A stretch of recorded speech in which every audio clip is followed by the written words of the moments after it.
بسم اللہ الرحمن الرحیم۔ السلام علیکم ناظرین، آپ یوٹیوب چینل دیکھ رہے ہیں، میں عمران خان ہوں۔ سب سے پہلے عمران خان کی بہن علیمہ خان کا ایک سٹیٹمنٹ ہے اور یہ بڑا کرٹیکل سٹیٹمنٹ ہے، ارجنٹ سٹیٹمنٹ ہے۔ انہوں نے ہنگامی بنیادوں پہ ایک پیغام جاری کیا ہے۔ عمران خان صاحب کو فوری طور پہ جو ہے وہ ایک بہتر میڈیکل فیسلٹی کے اندر ان کا ٹریٹمنٹ کیا جائے، ان کو وہاں پہ ایگزامن کیا جائے۔ جو ڈاکٹر نے وہاں پہ اڈیالہ میں جا کر ایک وزٹ کیا، اس کے اوپر انہوں نے اطمینان کا اظہار کر دیا، اور جبکہ فیملی اور جو ڈاکٹر ہیں ان کے اپنے ہماری ڈیمانڈز کے حوالے سے کچھ نہیں کیا گیا۔ اور یہ کیا چھپا رہے ہیں، یہ سوال بھی انہوں نے اٹھایا، اور یہ بہت ایکسٹرا آرڈنری یہ ایفرٹس کی جا رہی ہیں حکومت کی جانب سے، اسٹیبلشمنٹ کی جانب سے، کہ عمران خان صاحب کو روکا جائے کہ ان کا پراپر ایگزامن ہو اور ان کے ٹیسٹ ہو اور یہ پتہ چلے کہ ان کے ساتھ کیا ہوا ہے۔ اور وہ ڈاکٹر جن پہ عمران خان صاحب کا اعتماد ہے اور جو ان کے اپنے فیملی کے ڈاکٹر ہیں اور جو خود وہ ان کی فیملی ہے، ان کی موجودگی میں سارا کچھ ہو، لیکن اس کو روکا جا رہا ہے۔ اس سے بہت سارے سوالات جنم لے رہے ہیں۔ عمران خان صاحب کے علاج کے حوالے سے انہوں نے کہا جی کہ کوئی پراپر کیئر نہیں کی جا رہی، اور عمران خان صاحب کی سیفٹی کے حوالے سے ہمیں کنسرنز ہیں، اور کافی ڈیٹیل کے اندر انہوں نے یہ لکھا۔ پھر جو پمس کے ڈاکٹرز گئے، جو الشفا کے ڈاکٹرز گئے، اس کے بارے میں لکھا۔ پھر یہ بھی بتایا کہ وزراء جو ہے وہ گمراہ کن پروپیگنڈا کر رہے ہیں کہ فیملی نے عمران خان صاحب کے علاج کو رکوایا یا تاخیر کی، ایسا کچھ نہیں ہے، بلکہ ہمارے ساتھ دھوکہ کیا گیا۔ اور ایک رپورٹ اور جمع کروا دی گئی۔ عمران خان نے ایک میسج دیا، انہوں نے آ کر بتایا کہ عمران خان صاحب مطمئن نہیں ہے جو ڈاکٹروں نے اسپتال میں وزٹ کیا اس سے، اور عمران خان صاحب نے پھر سے ڈیمانڈ بھی کی ہے کہ ڈاکٹر عاصم اور ڈاکٹر فیصل کو ان کی موجودگی میں میرا علاج کروایا جائے، ان سے میرا چیک اپ کروایا جائے۔ انہوں نے کہا ہم ریجیکٹ کرتے ہیں any medical report drawn up as a result of examination conducted in the absence of Imran Khan's personal physicians and family members۔ ہم ایسی ہر میڈیکل رپورٹ کو مکمل طور پہ مسترد کرتے ہیں جو عمران خان صاحب کی فیملی اور ذاتی معالجین کی موجودگی کے بغیر بنائی گئی ہے۔ اور ساتھ انہوں نے آخر میں ایک مرتبہ پھر کیپٹل ورڈز کے اندر لکھا، اور کہ یہ بہت ہی اہم اور امپورٹنٹ معاملہ ہے اور اس کو فوری طور پہ ٹیکل کیا جانا چاہیے۔ اب یہ انہوں نے کس کو کہا؟ دیکھیں، فیلڈ مارشل تو ان کی بات سن نہیں رہے، نہ کوئی اور دنیا میں ان کی بات سن رہا ہے۔ ایکچولی علیمہ خانم نے یہ پیغام پوری دنیا کی انسانی حقوق کی تنظیموں کے لیے، دنیا بھر کے میڈیا اداروں کے لیے، اور دنیا بھر کے ان لوگوں کے لیے جو عمران خان صاحب کو سپورٹ کرتے ہیں ان کے لیے جاری کیا ہے، اور پوری دنیا کو بتایا ہے کہ سچویشن کیا ہے، اور پوری سچویشن کو چند پیراگراف کے اندر لکھ کر انہوں نے رپورٹ کر دیا ہے۔ عمران خان صاحب کو اب اسپتال کے اندر لے جایا جائے گا اور ان کو لانا پڑے گا، کیونکہ جو یہ انجیکشن لگنے کا عمل ہے یہ بہت مشکل ہے۔ ایسا ممکن نہیں ہے کہ جیل کے اندر یہ بڑے آرام سے ہو جائے۔ فیملی جو ہے وہ الشفا انٹرنیشنل ہاسپٹل اسلام آباد کے بارے میں بضد ہے، وہ کہتے ہیں وہیں پہ لے کر آئے، کیونکہ وہاں پہ سب سے زیادہ فیسلٹیز ہیں۔ یعنی اڈیالہ جیل کے قریب جس ہسپتال میں سب سے زیادہ سہولتیں ہیں، جو سب سے شاندار ہاسپٹل ہے اس قسم کے معاملات میں، وہ الشفا انٹرنیشنل ہاسپٹل ہے۔ لیکن حکومت اور اسٹیبلشمنٹ کچھ اور کرنا چاہتی ہے، اور وہ نہیں چاہیں گے کہ عمران خان صاحب منظر عام پہ ہیں یا ان کا کوئی اسٹیٹمنٹ سامنے آئے، تو یہ ایک عجیب و غریب سچویشن ہے۔ دوسری جانب پاکستان تحریک انصاف نے جو اعلان کیا کہ عمران خان رہائی امن فورس وہ بنائیں گے، اس کے حوالے سے بالکل خاموشی ہو گئی ہے۔ پاکستان تحریک انصاف کے اندر سے ہی مخالفت پیدا ہوئی، اور یہ جو ایک امید پیدا ہو رہی تھی کہ تحریک انصاف ایک نوجوانوں کی بڑی فورس بنائے گی جو عمران خان صاحب کی آزادی کے لیے کوئی رولا شولا ڈالیں گے، لیکن یا کوئی حکمت عملی بنائیں گے، ابھی فی الحال اس کے اوپر خاموشی ہے۔ دیکھنا یہ ہے کہ ڈسکشن کے بعد یہ کام کیا جا سکتا ہے یا نہیں کیا جا سکتا، کیونکہ عمران خان صاحب کو رہا کروانے کے لیے فیصلہ تو سڑکوں پہ ہوگا، عمران خان صاحب کہتے ہیں، یا پھر عمران خان صاحب کو اور ان کی فیملی کو ڈیل کرنی پڑے گی، جس کے لیے عمران خان صاحب تیار نہیں ہے، اور جو شرائط عمران خان صاحب رکھتے ہیں وہ بڑی سخت ہے۔ اب دیکھیں، یہ اسٹیبلشمنٹ نے سوچنا ہے، عمران خان کی شرائط جتنی بھی سخت ہوں، پاکستان کو ان سے نقصان نہیں پہنچے گا۔ وہ مانگتے کیا؟ وہ کہتے ہیں فری اینڈ فیئر الیکشن آپ کروا دیں، اور آپ ہر معاملے کی انکوائری کروائیں، یا آپ جوڈیشل کمیشن بنا دیں، چاہے 9 مئی ہے، چاہے 26 نومبر ہے، جو واقعات بھی ہوئے ان کی آپ تحقیقات پراپر طریقے سے کروا دیں، انصاف اور قانون کے مطابق۔ عدالتوں پہ دباؤ ڈالنا چھوڑ دیں، بے گناہ لوگوں کی قید ختم کر دیں، اور یہ جو آپ نے مداخلت کی ہوئی ہے سیاست کے اندر، ہر چیز کے اندر یہ مداخلت ختم کر دیں، وہ اسٹیبلشمنٹ کو کہتے ہیں۔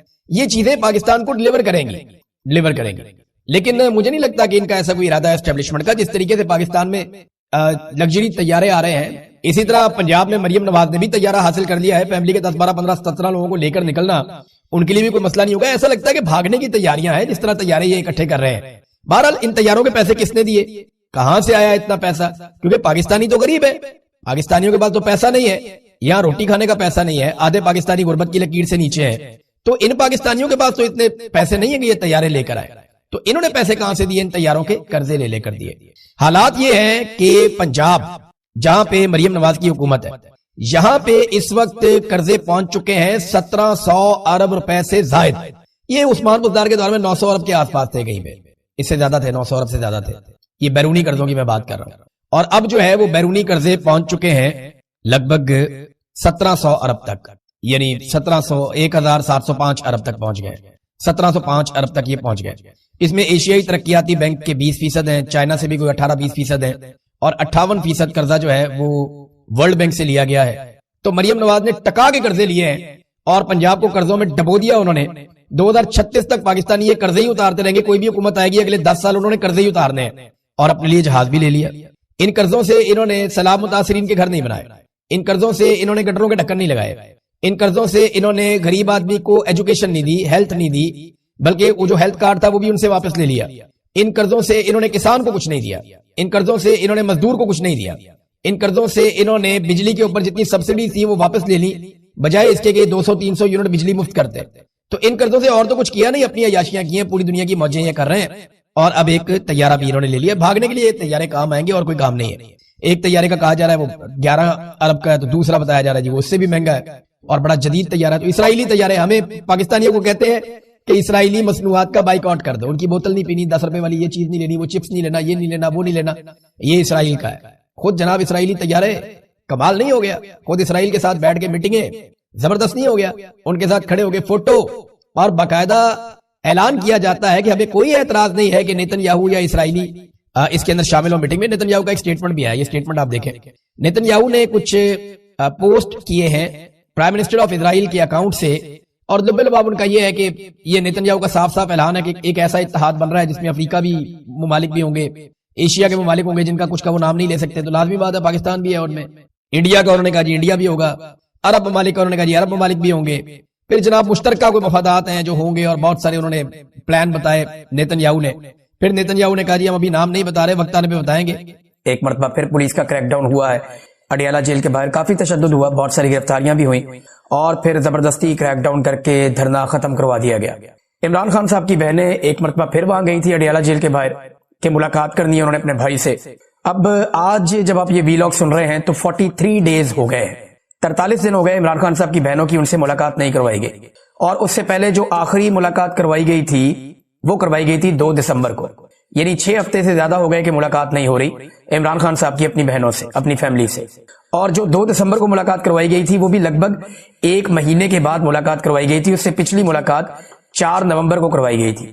ان چیزوں کو موجودہ پاکستانی رجیم نے اور اسٹیبلشمنٹ نے نارملائز کافی حد تک کر دیا ہے. لوگ اڈیالہ جیل کے باہر آئے لیکن بہت بڑی تعداد میں نہیں آئے. حالانکہ سوشل میڈیا کے اوپر ایک کمپین چل رہی تھی, عمران خان صاحب کی بہنوں نے کہا تھا کہ آنا ہوگا, دیکھیں وہ پولیٹیشینز نہیں ہے, عمران خان کی بہنوں نے ٹکٹ نہیں بانٹنے, لہذا لوگ ان کے کہنے کے اوپر صرف اتنا ہی آتے ہیں جتنے بس آ جائیں. چند 100 لوگ آ جاتے ہیں, بعض اوقات چند 1000 لوگ آ جاتے ہیں, لیکن بہت بڑی پیمانے پہ اگر لوگوں کو وہاں لے کر جانا ہے تو پارٹی کو اپنا رول پلے کرنا پڑے گا.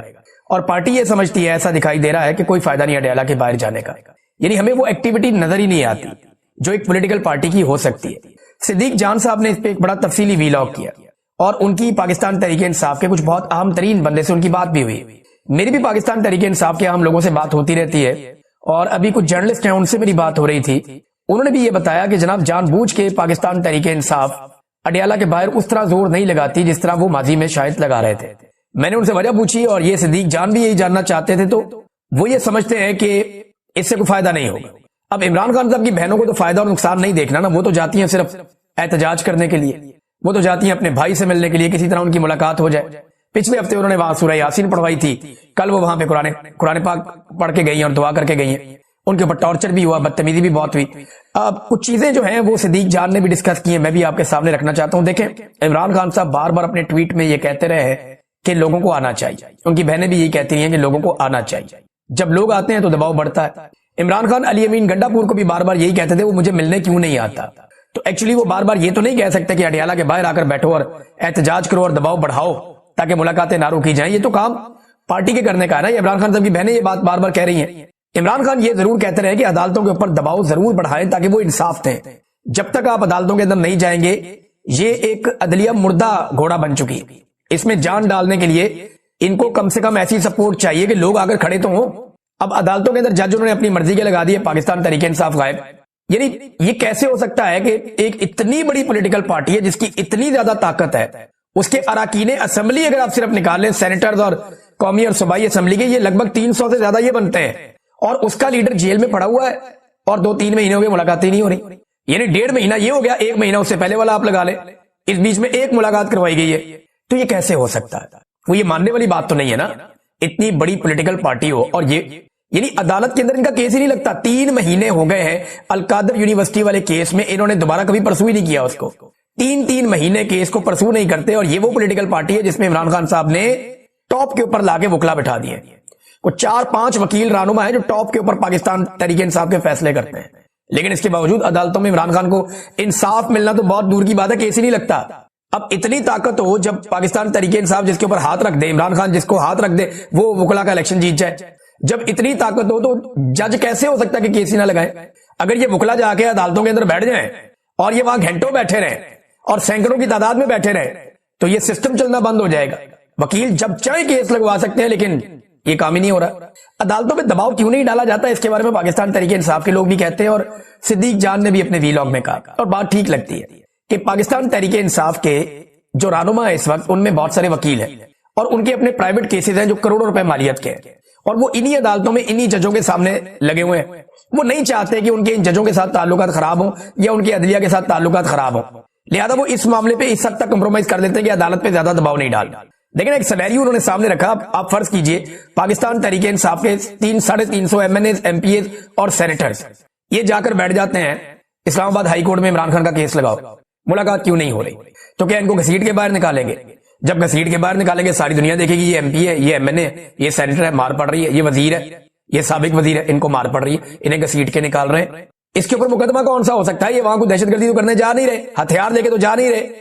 اراکین اسمبلی ان کا استحقاق ہے, وہ جا کے وہاں بیٹھ سکتے ہیں, وہ چلے جائیں عدالت میں جا کر کہیں جناب کہ ہمیں انصاف نہیں مل رہا, ہمارے لیڈر سے ملاقات ہی نہیں ہونے دی جا رہی, ملاقات کروائیں. 300-350 بندہ پوری دنیا کا میڈیا آ جائے گا, انٹرنیشنل میڈیا آ جائے گا. جب آپ کو وہاں سے گھسیٹ کے نکالیں گے تو ساری دنیا دیکھے گی کہ جناب رات کے وقت یہاں سے ایم این ایس کو اور سینیٹرز کو گھسیٹ کے نکالا جا رہا ہے, صبح پھر کپڑے چینج کریں پھر آ کے بیٹھ جائیں. عمران خان سے کیسے ملاقات نہیں ہوگی؟ یا اڈیالہ کے باہر اگر بہت بڑی تعداد میں, ہزاروں کی تعداد میں لوگ چلے جائیں تو یہ دعویٰ کرتے ہیں کچھ لوگ کہ پھر ملاقات نہیں روکی جا سکتی, پھر آپ کو ملوانا پڑے گا. لیکن یہاں پہ ویسی کوشش نہیں ہوتی. صدیق جان نے بات ٹھیک کی ہے, وہ بات غلط نہیں ہے. پاکستان تحریک انصاف کے لوگ یہ بات کافی عرصے سے آہستہ آہستہ کر بھی رہے ہیں, لیکن ایسا لگتا ہے کہ سسٹم کا حصہ بن گئے ہیں وہ لوگ جو عمران خان صاحب کا نام استعمال کر کے کوئی ایم این اے بن گیا, کوئی ایم پی اے بن گیا, کوئی سینیٹر بن گیا, کوئی وزیر بن گیا, کسی کو کوئی کمیٹی مل گئی, کسی کو قائمہ کمیٹی مل گئی, کوئی کہیں پہ بیٹھ گیا, تو سب کی موج لگی ہوئی. یہ بہت عجیب بات ہے کہ جس آدمی کا نام لے کر آپ کو ووٹ پڑا, جس کے نام پہ آپ نے اگلا الیکشن بھی لڑنا ہے, اس کی ملاقاتیں بند ہیں, 2.5 مہینے ہو گئے اور آپ نے کچھ بھی نہیں کیا, آپ بالکل ریلیکس ہیں, تو اس سے تو کوئی فرق نہیں پڑے گا. سب کو اکٹھے ہو کر کام کرنا پڑے گا, ورنہ پھر یہ فارغ ہے, پھر یہ جیسے چل رہا ہے ویسے ہی چلتا رہے گا. ججز کی بھی موجیں ہیں, وکلا کی بھی موجیں ہیں, سب کی موجیں ہیں. صدیق جان کا ویلاگ آپ لوگ غور سے سنیے گا ضرور, آپ کو سمجھ آئے گی کہ اس نے غلط بات نہیں کی. بے شک خیبر پختونخوا کا نیا وزیر اعلیٰ اپنے چند ساتھیوں کے ساتھ مل کر زور لگا رہا ہے, لیکن یہ چند لوگ ہیں. پاکستان تحریک انصاف کے بہت سارے لوگ اپنے اپنے علاقوں میں کوشش کرتے ہیں, لیکن عمران خان کی ملاقات, کیونکہ ان کو عمران خان صاحب نے تو بتانا ہے کہ کرنا کیا ہے, اور یہ خالصتاً سیاسی معاملہ ہے, احتجاج کرنے سے حل ہو جائے گا. سیاسی معاملے کو آپ احتجاج سے حل کرتے ہیں. یہ